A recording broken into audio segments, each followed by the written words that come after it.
편리를 따라 사는 것보다.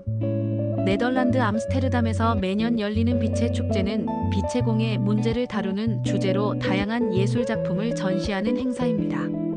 이 행사에서 최근 큰 이슈가 됐던 한 작품이 있었습니다. 얼핏 보기에는 평범한 벤치지만 가운데 한두 사람 정도 앉을 자리가 있고 양쪽에는 스마트폰을 들고 있는 사람 조각이 놓여 있습니다. 사람 모양의 조각이 들고 있는 스마트폰에서는 빛이 나와 밤에는 실제 핸드폰을 보고 있는 사람과 헷갈릴 정도였습니다. 아이러니한 것은 이 작품을 발견한 사람들의 태도였습니다. 스마트폰이 없으면 잠시도 가만히 있지 못하는 현대인들에게 경종을 울리고자 하는 작품이었지만 사람들은 이 벤치에 앉아 기념사진을 핸드폰으로 찍고 바로 SNS에 올렸고 대부분의 사람은 벤치의 조형물과 한데 섞여 조각과 같은 자세로 함께 스마트폰을 보고 있었습니다. 이 작품의 제목인 빛에 매몰되다를 작품이 아닌 사람들이 표현하는 것 같았습니다.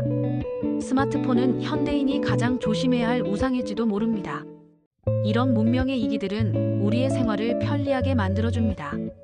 하지만 사람들을 심각한 중독으로 이끌어 하나님으로부터 멀어지게도 합니다. 필요 이상으로 스마트폰을 사용하지 말고 남은 시간을 주님을 위해, 이웃을 위해 지혜롭게 사용합시다.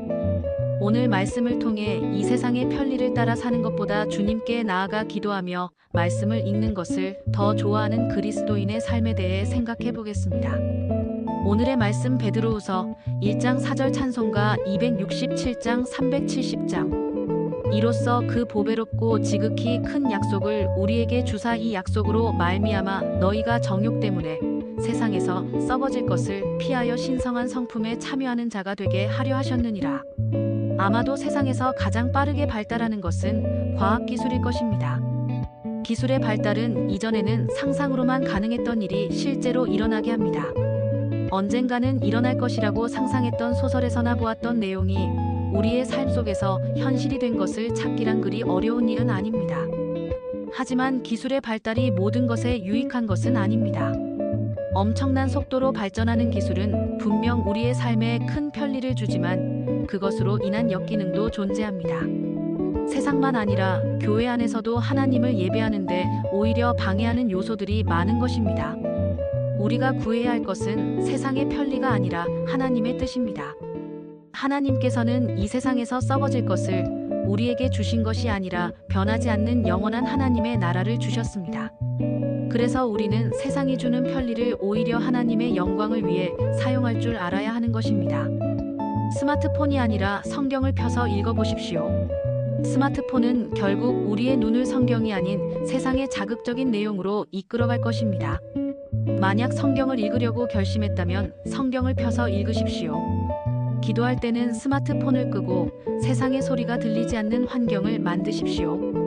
우리가 스마트폰을 여는 횟수만큼 하나님을 예배하고 기도하며 찬양하고 있는지 생각해 보십시오. 혹시 세상의 편리함 때문에 하나님을 잊고 산다면 하나님을 기억하고 하나님을 깊이 만나기 위해 삶을 좀 불편하게 만드는 것이 낫습니다. 오늘의 기도. 주님, 이 세상의 편리를 따라 살다 하나님을 잊지 않게 하옵소서. 하나님을 기억하며 살기 위해 오히려 세상의 편리를 내려놓는 삶을 살게 하옵소서. 예수님의 이름으로 기도합니다. 아멘.